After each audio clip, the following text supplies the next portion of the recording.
देखिए ज्योग्राफी जो प्रैक्टिकल थी फाइल थी उसका दूसरा चैप्टर जो चल रहा था उसमें 10 क्वेश्चन तक हो गए। नेक्स्ट 11वां क्वेश्चन है। देखिए निम्नांकित वर्गीकृत आंकड़ों के लिए मानक विचलन की गणना कीजिए। क्या करना है? मानक विचलन आपको ज्ञात करना है। वर्ग दे रखा है, आवृत्ति दे रखी है।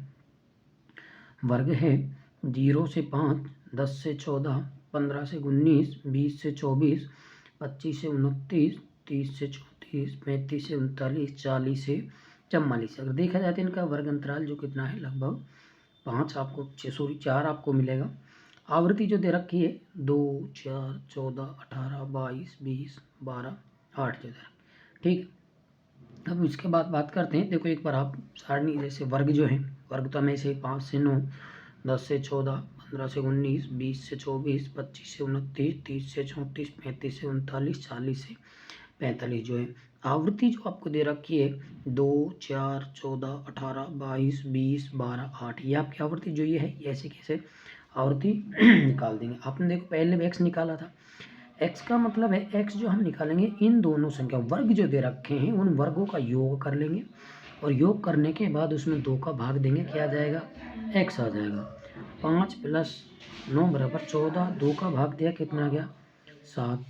10 + 14 = 24, 2 का भाग दिया 12। वैसे इनको योग 2 का भाग दिया 34 यानी कि 17। इनको योग करके 2 का भाग दिया 22, इनका योग करके 2 का भाग दिया 27। ऐसे इनका योग करके इन दोनों का योग करके भाग दिया 32, दोनों का योग करके 2 का भाग दिया 37 और दोनों का भाग करके योग करके 2 का भाग दिया 42। अब बात ये कि एक्स पर देखो संख्या मैंने पहले बताया था, पहले कर चुके हो। 2, 3, 4, 5, 6, 7, 8 8 संख्या है। तो आप इसमें एक संख्या हो कहीं भी जीरो मान लो, जैसे ये जीरो मान लिया तो इसके ऊपर -1, -2, -3 और यहाँ नीचे जो है वो जीरो से नीचे जो प्लस में लिखेंगे 1, 2, 3, 4। मान लीजिए संख्या ये 9 होती तो 1, 2, 3, 4 ऊपर माइनस के 0 और 4 प्लस के नीचे आ जाते। x1 एक्स स्क्वायर यानी कि एक्स स्क्वायर इसका स्क्वायर करना 3 दिया 9 योग कर दिया। ऐसे देखो 3 का स्क्वायर 9, 2 का स्क्वायर 4, 1 का स्क्वायर 1, 0 का 0, 1 को 1, 2 का 4, 3 का 9, 4 का 16 हो जाएगा। अब बात ये आ रही है कि एफ और x1, ये f है और ये x1 है, इन दोनों को गुणा करना है। 3 दूनी 6, 4 दूनी 8, 14 एकम 14, 18 को 0 से करेंगे तो 0 आएगा। कितनी बड़ी संख्या हो 0 से गुणा करते हैं 0 ही आती है। 22 एकम 22, 20 चौका 80 और 12 20 चौका 80, गलती सॉरी इधर 20 दूनी 40, 12 3 36 और 8 चौका 32 ही आ जाएंगे। x2 जो होगा x स्क्वायर 2, ये जो आया इसका वर्ग तो यहाँ x स्क्वायर 2 जो होगा। अब इस संख्या को इससे गुणा करना है f से।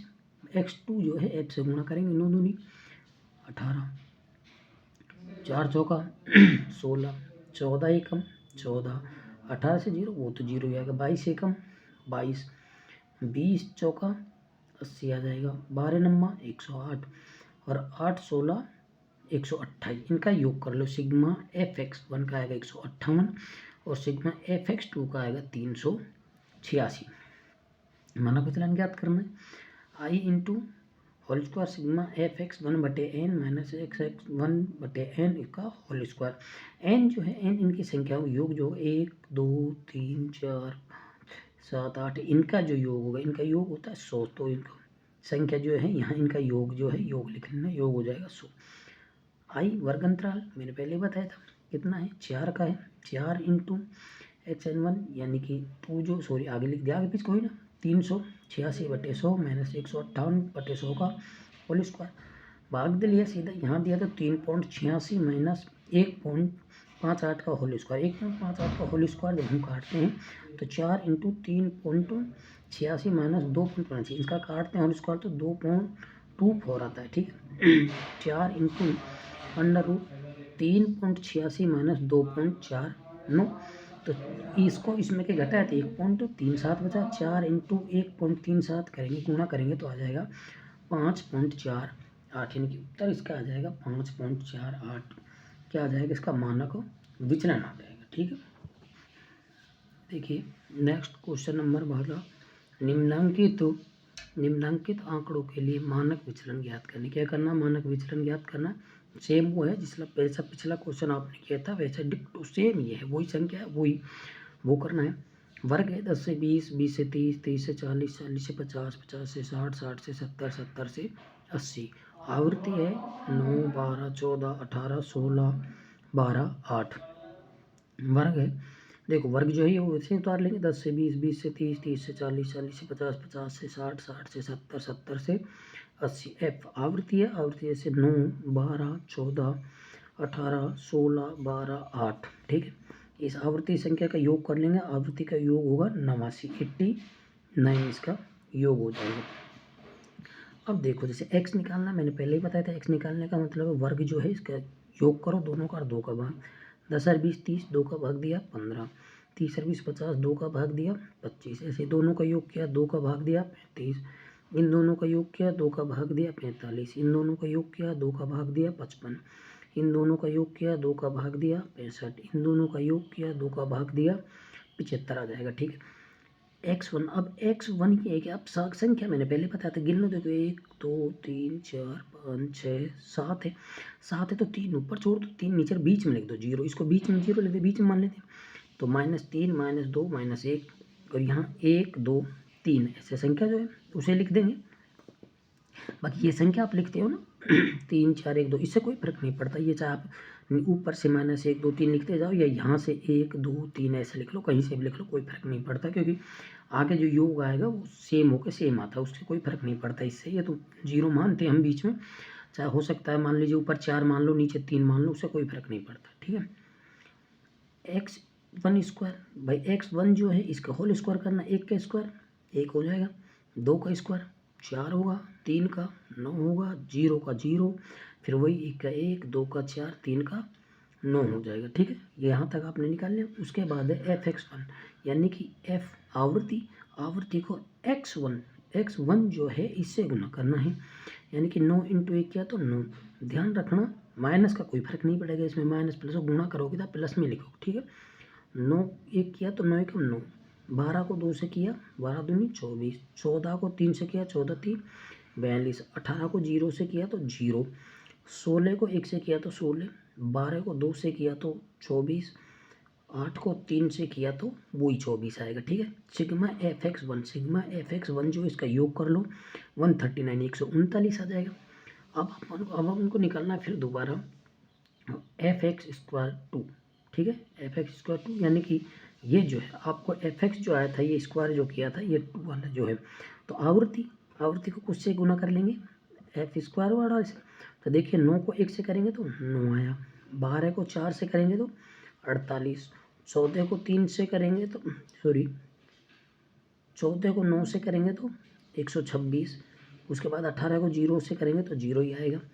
उसके बाद 16 को 16 से गुना करेंगे, 16 को 1 से गुना करेंगे, 1 मिनट सही देखो, 16 को 1 से गुना करेंगे तो 16 आया, 12 को 4 से करेंगे 48 आया, और 8 को 9 से करेंगे तो 72 आया। सिग्मा fx²2 इसका योग करेंगे, योग का आएगा 319। ठीक है, पिछले सूत्र में जैसा आप करके आए थे मानक विचलन निकालना है, ऐसा सूत्र था, ऐसा ही सूत्र आपको यहाँ रखना है। देखो यहाँ रखना मानक सूत्र है i × sigma fx1/n minus sigma fx²/n का होल स्क्वायर। तो i वर्ग अंतराल देखो कितना है इनका, 10 का वर्ग अंतराल आ रहा है सब में, तो i लिख दिया 10।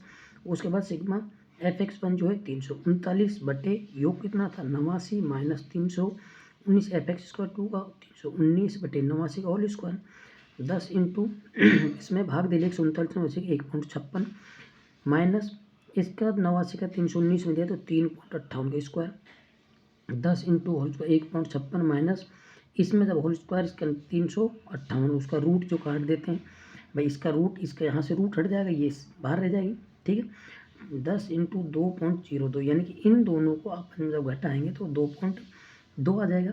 10 इंटू 2.2, आप 2.02 का अगर होल स्क्वायर निकालते हैं तो 1.5 आता है, या इसका फिर 1.5 का रूट करते हैं, इसका स्क्वायर करते हैं, वर्ग करते हैं तो ये 2.5 आएगा। 10 इंटू 1.5 यानी कि लास्ट में उत्तर कितना आ जाएगा 15, यानी कि मानक विचलन जो है वो मानक विचलन कितना आएगा हमारा 15 आ जाएगा। इसमें बस एक चीज़ ये होती है कि आवृत्ति का योग करो, इन दोनों को योग करके इसका 2 का भाग दो, ये x आएगा। x जो है इसको 0 मान लो, x1 को ऊपर संख्या लिख दो माइनस में, नीचे लिख दो प्लस में। x1 जो है इसका स्क्वायर कर दो, x2 आ जाएगा। उसके बाद सिग्मा fx1 यानी कि f और x1 इनको आपस में गुणा कर दो तो संख्या है उसका योग कर लो। fx2 जो आएगा इसको आपस में गुणा करके योग कर लो, सारा सूत्र में रख के आप हम कर सकते हैं। ये 12 क्वेश्चन। नेक्स्ट नंबर क्वेश्चन देखिए, नेक्स्ट क्वेश्चन नंबर जो है क्वेश्चन है 13। यदि किसी श्रेणी में मानक विचलन यानी कि न्यूपा जो सूत्र इसका होता है, मानक विचलन का मान 5.37 एवं माध्य जो है x बार जिसे बोलते हैं माध्य का मान 10 हो तो उस श्रेणी का विचरण गुणांक ज्ञात कीजिए। विचरण गुणांक क्या होता है? देखो, विचरण गुणांक का मतलब होता है मानक विचलन बटे माध्य इंटू 100। विचलन गुणांक जो निकालते हैं उसका सीधा सूत्र मानक विचलन बटे माध्य इंटू 100। अब मानक विचलन हमें दे रखा है, मानक विचलन कितना दे रखा है 5.37, ठीक है। उसके बटे माध्य कितना दे रखा है 10 इंटू 100, यानी कि 5.37 बटे 10 इंटू 100। यहाँ अगर पॉइंट हटाए तो नीचे 2 जीरो लगाते हैं, 2 जीरो से 2 जीरो कट जाएगी, 1 का भाग देंगे तो यह आ जाएगा 53.7, यानी कि सीधा आंसर आ जाएगा 53.7। मानक विचलन, अगर विचलन गुणांक निकालना है तो मानक विचलन बटे माध्य इंटू 100 इसका ये सूत्र होता है। देखिए बेटे, नेक्स्ट जो क्वेश्चन है, नेक्स्ट क्वेश्चन जो मैं बताने जा रहा हूँ वो परीक्षा की दृष्टि से यानी कि भूगोल में जो प्रैक्टिकल होता है उस प्रैक्टिकल की दृष्टि से महत्वपूर्ण क्वेश्चन है। इनमें का 100% एग्जामिनर एक ना एक क्वेश्चन 100% रखता है आकार कोटि से संबंध का। एक क्वेश्चन जरूर देता है, कुछ नहीं है, सीधा सवाल है, बस आपको सूत्र याद होना चाहिए, बाकी आप करें। तो ध्यान रखना, इस क्वेश्चन को आप गहराई से पढ़ना। 2 क्वेश्चन है, सेम है, दोनों को समझना, अच्छे से याद करके आना। हो सकता है आपके ये 100% चांस है आपके आने के। निम्नांकित चरों के आधार पर कोटि आकार सह संबंध ज्ञात कीजिए। क्या करना आपको? कोटि आकार सह संबंध। चर दे रखा है x और y। देखिए x में जैसे दे रखा है 8, 10, 40, 80, 12, 64, 14, 20 दे रखा है। y में दे रखा है 6, 14, 48, 16, 10, 54, 25 और 11। ये आपको x और y जो है ये 2 चर दे रखे हैं x और y। अब इनसे हमें कोटि आकार से संबंध ज्ञात क्या करना है? कोटि आकार से संबंध। कोटि आकार से संबंध कैसे ज्ञात करते हैं? देखो, x चर और y चर जो संख्या आपको दे रखी है, सारणी जो दे रखी है, उसे ऐसे कैसे आप उतार लो। x चर जैसे 8, 10, 40, 80, 12, 64, 14, 20। ऐसे y चर जो दे रखा है उसे उतार लो, 6, 14, 48, 16, 10, 54, 25, 11 दोनों उतारे। अब ध्यान रखना यहाँ पर पहले लिख रहा है एक्स आर, ठीक है। एक्स आर का मतलब क्या होता है? एक्स आर, एक्स जो है इस एक्स में पहले संख्या डालते हैं। जैसे पहले सबसे बड़ी संख्या कौन सी, उसके सामने जैसे देखो सबसे बड़ी संख्या इसमें कौन सी? 80 है। 80 के सामने क्या लिख दिया हमने? 1 लिख दिया, एक्स आर आ गया। दूसरी इससे छोटी कौन सी है? 64 है। 64 के सामने हमने क्या लिख दिया? 2 लिख दिया, ठीक है। उसके बाद 40 है, 40 के सामने क्या लिख दिया? 3 लिख दिया। उससे बाद उससे छोटी संख्या 20 है, 20 के सामने 4 लिख दिया। उससे छोटी 14 है, 14 के सामने 5 लिख दिया। उससे छोटी 12 है, 12 के सामने कितना लिख दिया? 6 लिख दिया। उसके बाद 10 है, उससे छोटी, इसके सामने 7। उसके बाद 8 सबसे छोटी है तो 8 लिख दिया। यानी कि जो संख्या सबसे बड़ी है उसको 1 नंबर, उसके बाद जो छोटी है उसको 2, फिर उससे घटती है उसको 3, उससे कम है उसको 4, उससे कम है उसको 5। ये हो जाएगा आपका एक्स आर। यहाँ भी वही लिख रहा है वाई आर, भाई यहाँ एक्स आर है, यहाँ वाई आर, बस फर्क कुछ नहीं है। यहाँ भी इसमें ये देना है भाई, सबसे पहले सबसे बड़ी संख्या कौन सी है, फिर उसके छोटी। देखो सबसे बड़ी संख्या जो है 54 है, 45 दे रखा है, 54 है सबसे बड़ी। उसके बाद है 48, 48 जिस पर दूसरा संख्या डाल दिया। उसके बाद है 25 है, जिस पर प्रश्न नंबर 3 डाल दिया, यानी कि 25 है उस पर 3 क्रमांक डाल दिया। 25 के बाद 16 है, 16 पे 4 डाल दिया। उसके बाद 14 है, 14 पे 5 डाल दिया। उसके बाद 11 है, 11 पे 6 डाल दिया। उसके बाद 11 के बाद 10 है, 10 पे 7 डाल दिया। और उसके बाद 8, 6 पर क्या डाल दिया? 8 डाल दिया, ठीक है। एक्स आर वाई आर दोनों ऐसे निकलते, ठीक है। इन संख्याओं को पहले कौन सी है फिर कौन सी बड़ी है वो करना है। अब बात ये है कि यहाँ होता है डी का कोष्टक में X R minus Y R, D यानी कि एक्स आर इसमें के इस संख्या को घटाना, तब क्या जाएगा? डी आ जाएगा। 8 में के 8 गए 0, 7 में के 5 गए 2 आने, 3 में के 2 गए 1, 1 में के 4 जाएगा तो माइनस के 3 आएंगे, 7 में के 6 जाएगा -1 आएगा, 2 में के 1 जाएगा 1 आएगा, 5 में के 3 जाएगा 2 आएगा, 4 में के 6 जाएंगे तो -2 आएगा। ठीक है, इन संख्याओं का ध्यान रखना। अब बात ये कि डी जो है X R minus Y R, D जो है उसका करना है डी स्क्वायर मैंने तो डी का होल स्क्वायर, तो डी का होल स्क्वायर 0 का 0, 2 का 4, 1 का 1, 3 का 9, 1 का 1, 1 का 1, 2 का 4, 2 का 4, इन संख्याओं का योग कर लो। सिग्मा डी स्क्वायर कितना है 24। ठीक है, सिग्मा डी स्क्वायर 24 24। एक इधर ये जो संख्या देखो, संख्या 1 2 3 4 5 8, n बराबर 8, इस संख्या का योग नहीं है ये, ध्यान रखना इस संख्या का योग नहीं है 8। ये चर आप हो गिनने, चर कितने देखो, चर कितने 1 2 3 4 5 6 7 8, तो n बराबर 8 और सिग्मा डी स्क्वायर। बस ये आपका सूत्र है p बराबर 1 - 6 सिग्मा डी स्क्वायर बटे n कोष्टक n स्क्वायर -1। ये सूत्र आप याद रखना। ठीक है, ये सूत्र याद रखना, परीक्षा की दृष्टि से बहुत महत्वपूर्ण क्वेश्चन है। p बराबर 1 - 6 सिग्मा डी स्क्वायर बटे n कोष्टक n स्क्वायर -1। p बराबर 1 - 6 सिग्मा डी स्क्वायर का मान कितना है 24 है, 24 रख दिया। n पद कितने 8 हैं, कोष्टक 8 का स्क्वायर -1। p बराबर 1 - 6 × 24 बटे, ये तो 8 था, 8 8 64, 1 गया तो 63, 8 × 63 कर दिया। p बराबर 1 - 144 बटे 504। यहाँ इसमें सीधा ही भाग दे दिया हमने। p बराबर 1 - 0.28 आ गए, 144 में 504 का भाग दिया तो 0.28 आया। अब एक में एक जो संख्या है उसमें चाहे आप चाहो तो यहाँ लघुत्तम लेके घटा सकते हो, तो दोनों संख्याओं को लघुत्तम लिया, उसको लिया और उसको घटा सकते हो। तो यहाँ 1.1 में से -0.28 घटाए तो आपका p बराबर कोटि आकार जो सह संबंध है वो आ गया 0.72। ठीक है, आपका कितना आया कोटि सह संबंध 0.72 आपका आंसर आ गया। ठीक है, ध्यान रखना इस क्वेश्चन को। इसके बाद नेक्स्ट क्वेश्चन जो आएगा वो भी सेम इसी का डिक्टो सेम ऐसा ही है, तो मैं पहले कह रहा हूँ परीक्षा की दृष्टि से महत्वपूर्ण है, ध्यान रखना है। देखिए क्वेश्चन नेक्स्ट है 15 क्वेश्चन, वो ये जो पहले आप 14 क्वेश्चन जो करके आए थे, 14 क्वेश्चन जो किया था, सेम वही क्वेश्चन आपको ये एक तरह से क्या हो रहा है रिपीट हो रहा है। देखो, निम्नांकित चरों के आधार पर कोटि आकार से संबंध ज्ञात कीजिए। वही कोटि आकार, वहाँ एक्स वाई था, यहाँ भी एक्स वाई है। एक्स जो है 64 72 10 24 32 40 90 25 14 50। वाई 3 6 10 12 18 20 24 30 32 40। ठीक है, ये जो क्वेश्चन करने, बात ये कि ये जो आपको करना, ये सर ध्यान रखना, आप अपनी मर्जी से मत लिख देना घटा पर, जो संख्या दे रखी है ना, जैसे सेम ऐसे लिखनी है। कई बच्चे करते हैं छोटी बड़ी लिखते हैं, नहीं सेम जो संख्या वो ऐसे ही लिखनी है, नहीं तो फिर आपका ये जो घटा बढ़ी का उत्तर आएगा ये नहीं बैठ पाएगा आपका। देखो जैसे x बार जो है x में 64 72 10 24 32 40 90 25 14 50 है। वाई एक्स जो है 3 6 10 12 18 20 24 30 32 40 है। ठीक, ये संख्या जो है, अब वही आया था एक्स आर। भाई एक्स आर का मतलब यानी कि सबसे बड़ी संख्या, फिर उससे छोटी, फिर उससे छोटी, ऐसे मानिए। तो देखो सबसे बड़ी संख्या कितनी है 90 है, तो 90 के सामने हम कितना दर्शा देंगे 1 दर्शा देंगे। उसके बाद सबसे बड़ी संख्या है 72 है, 72 है, उसके सामने 2 दर्शा देंगे। उसके बाद 64 है, 64 के सामने 3 दर्शा देंगे। उसके बाद बड़ी संख्या है 50 है, 50 के सामने 4 दर्शा देंगे। उसके बाद 40 है, 40 के सामने 5 दर्शा दिया। फिर 32 है, 32 के सामने 6 दर्शा दिया। 32 से छोटी 25 है, उसके सामने 7 दर्शा दिया। 25 से छोटी 24 है, उसके सामने 8 दर्शा दिया। 24 से छोटी 14 है, उसके सामने 9 दर्शा दिया।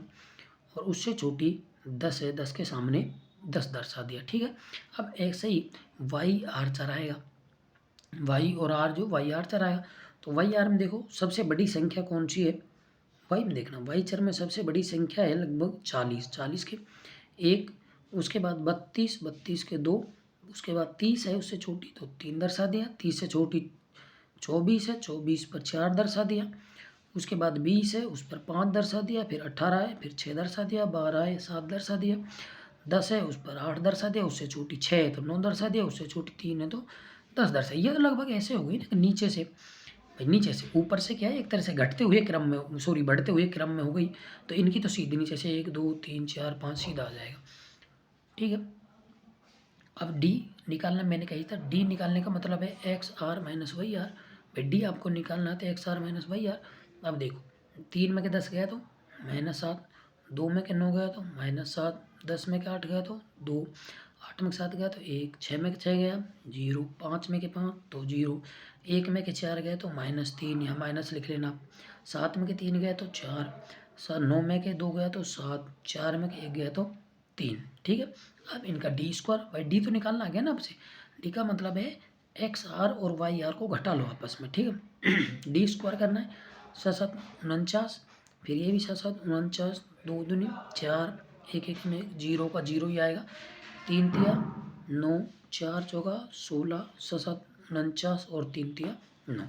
सिग्मा डी स्क्वायर जो है उसका योग कर लो। सिग्मा डी स्क्वायर योग का योग करेंगे इनका, अगर इस संख्या का योग करेंगे 186 यानी कि 186 आ रहा है। ठीक है, यहाँ तक सारणी होगी। आपको ये दोनों घटाना, इनका वर्क करना, वर्क करके इस संख्या का योग करना, 186 होगा। एन जो है ध्यान रखना, एन का एन मान इसमें उसमें 8 था तो इसमें 1 2 3 4 की संख्या कितनी है 10 रखना। तो 1 माइनस सिग्मा 1 ये जो है इसके लाइन खींच रहा है, इसके सीध में यहाँ लिखा करो 1 minus sigma 6 sigma D square बटे एन कोष्टक N square minus 1, 6 into sigma D square का योग 186 लिख दिया, 5 का योग 10 इंटू 10 का स्क्वायर माइनस 1, 10 का स्क्वायर यहाँ कितना हो जाएगा 100 में के गया तो 99, 99 को 10 करेंगे तो 990, 1 माइनस 1116 बटे 990 सीधा। अब जैसे मैं चाहूँ तो आप इसके नीचे 1 रख लिया, वहाँ तो मैंने सीधा इसमें भाग देकर उसमें घटा दिया, यहाँ आप यहाँ भी कर सकते हो भाई, आप भी कर सकते हो, इसमें के इसमें भाग दे दो, भाग दे के इसमें के इसको घटा दो सीधा। पर मैंने क्या किया लघुत्तम ले लिया, उसमें वैसे किया था इसमें ऐसे कर सकते हो, लघुत्तम ले लिया। यहाँ 1 है, 1 का भाग 990 में कितनी बार गया 990 बार, 990 को कितने 1 से गुना करें कितना आएगा 990 माइनस कितना है इसका भाग इसमें 1 बार 1 गुना 1166, घट कितना गया 126 बटे कितना आ जाएगा 990। अब 990 का 100 ये नहीं है, मैं यहाँ 990 है, यहाँ सर 1126 है तो माइनस में आना चाहिए, माइनस नहीं आएगा इसमें, माइनस का नहीं चलता है, माइनस प्लस। ठीक है, बाकी आप इसमें भाग दे के करोगे तो भी यहाँ गया माइनस तो वहाँ गया ना, तो माइनस का हमने लघुत्तम है तुम निकाल लिया। तो इसमें कि ये घटा लो, कोई सी संख्या माइनस में नहीं लिखना, जितना भी 126 बटा 990 का भाग दे दो कितना आ जाएगा 0.12, यानी कि इसका आकार कोटि से संबंध जो है वो कितना आ जाएगा 2.12 आ जाएगा, यानी कि 126 में कितने का भाग 990 का भाग दे लेंगे। ये आपके जो थे दूसरे लेसन का दूसरा पार्ट जो हो गया, जिसमें क्वेश्चन जो बताए से वो हो गए। ठीक है, नेक्स्ट जो है उसका नेक्स्ट वीडियो आपको डाला जाएगा, इसलिए पेज को लाइक और सब्सक्राइब ज़रूर कर दें।